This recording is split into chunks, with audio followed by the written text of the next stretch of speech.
They say the best things come from the worst shit.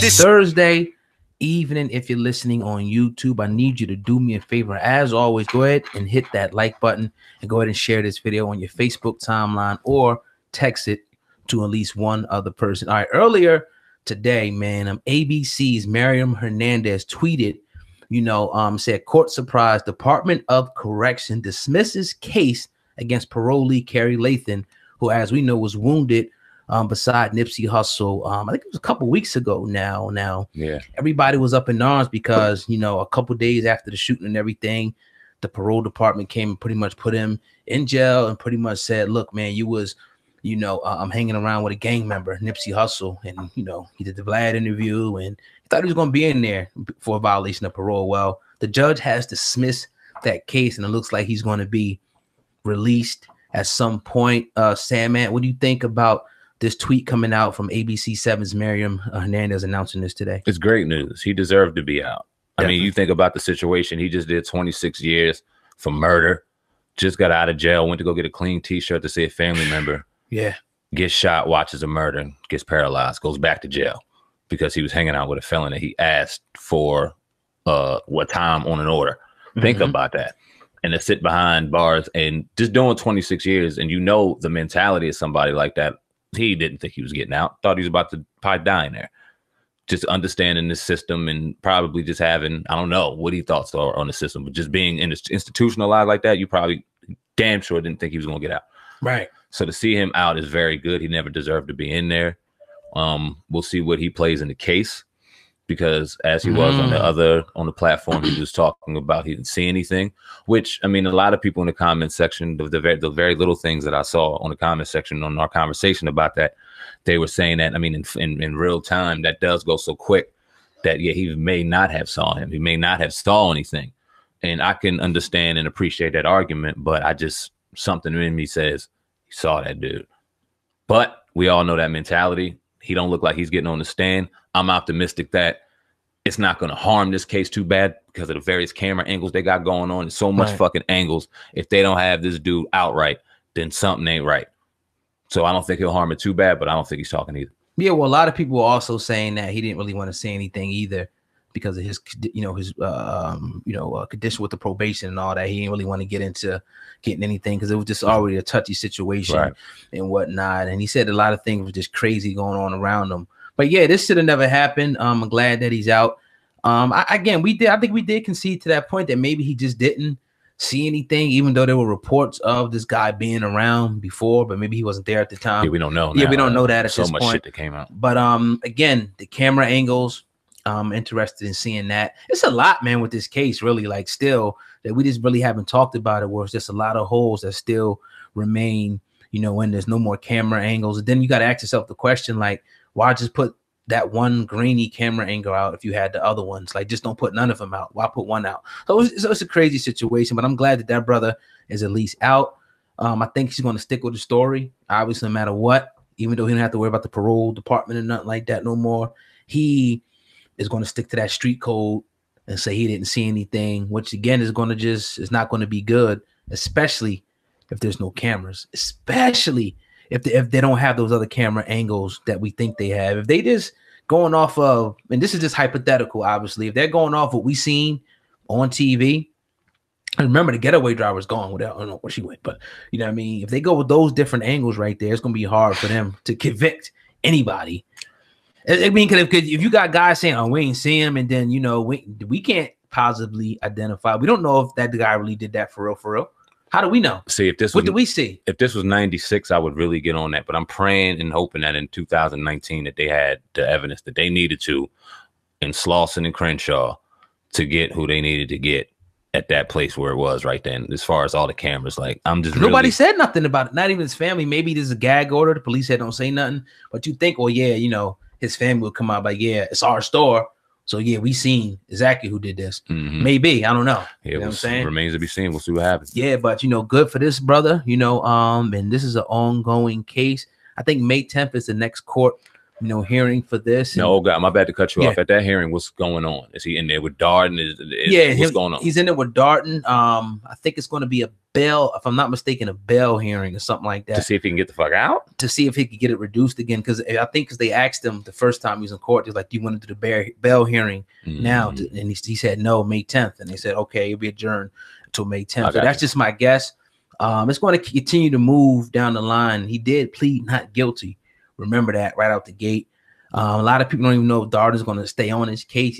His family's been getting threats. He's been getting threats.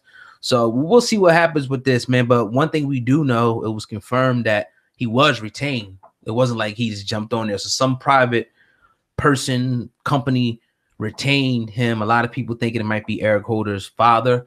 But we don't even know if he had. I mean, obviously he has a father. But we don't know who he is. Right. What he is. There's no information out on that, but maybe somebody should hire a private investigator to find that shit out. Yeah, man, we're gonna say it'll get interesting by the day. What was I gonna say about Darden? It is that dude's a clown, man. But yeah, that's all I got to say about that. I'm done. Yeah, no doubt, man. But you're tuned into the Uncensored Truth podcast with your brother Old God and Sam. And if you're listening on YouTube, do me a favor, hit that like button and make sure that you share this video. That's all I got over here on my side.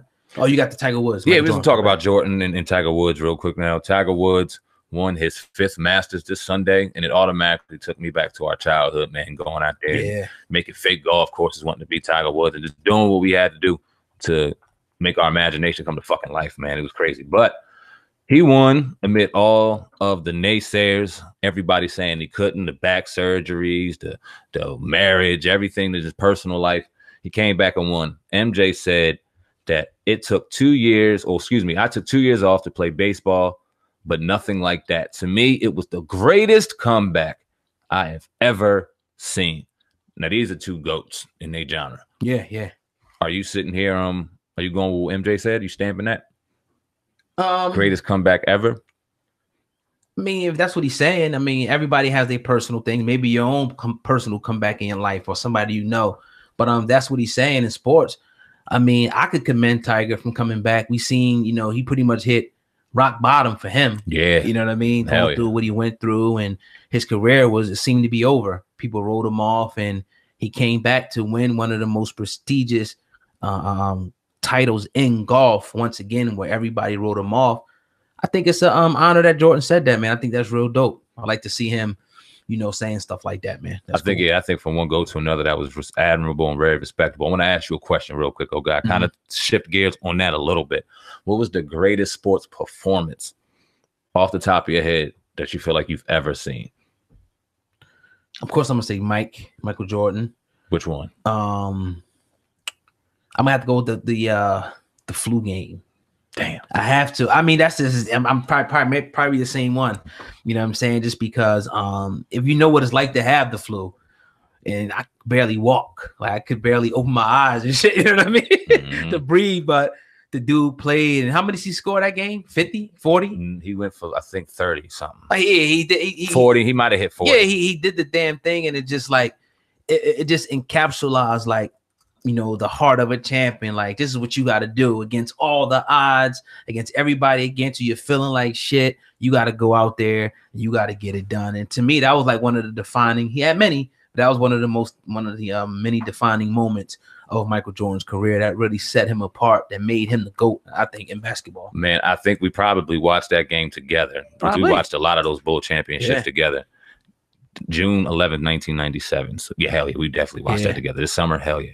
So he got 38 points that game. And like you said, it was that, to me, there's not even close. Like in my genre, in my era, I didn't get to see Ali beat George Foreman. I didn't get to see that. I didn't get to see any of the great accolades in the 80s, but I did get to see this game on June 11th, 1997, game 5 of the NBA Finals against the Utah Jazz, where it's tied 2-2 going into, I think the game 6 was in Utah, about to close them out. Yeah, this dude's sick as shit. And like you said, we remember having the flu. We know what everyone knows having the flu feels like. Yeah. But to see this dude gut it out and to look in his eyes and just be nothing, but it still was colder than everybody else. And it just put on a show the way it did. I think it was something that kind of just set with us in our life. And to a certain degree, when it comes to competition, I always reflect back to game 5 of the NBA Finals in 1997 in Jordan, because it will always stick out in my head as just the most guttiest, greatest performance I've ever seen. Yeah. and an athlete. That's we got that picture of Scotty holding him up. He could barely walk after the game. Man, you know, I got them fucking shoes and cried. Oh, it was wild back in the day. I'm like, ain't they coming out again? The Bread 11s are. Okay. The ones the year after that. Okay. Christmas, and they getting got too. Yeah, man. Goddamn, it's a few good drinks coming up. But yeah, man. Definitely. Hell of a lineup today. We'll be live tomorrow night, 8 p.m. on the Uncensored Truth podcast channel, exclusively on YouTube. So if you're listening to this podcast, whenever you're listening to it, if you want to see us in the flesh, you know, we'll see us live on YouTube. We'll be live 8 p.m. Eastern Standard Time. Go check us out on YouTube, man. Definitely. We appreciate each and every one of y'all support. Shout out to iTunes, Spotify, Google Play, and all major online outlet listeners that support the movement. We do appreciate y'all. Make sure that y'all jump in the chat room tomorrow evening live on the Uncensored Truth podcast. And let us know you're listening, man. We really don't get the comments over there. We want to know how you are liking the content, listening to the content. If you have any suggestions, drop them live on us on Friday evening. We love engaging with the people. Oh, God, damn dynamic show, man. Appreciate you as always, brother. Sir. And until tomorrow, we are out of here.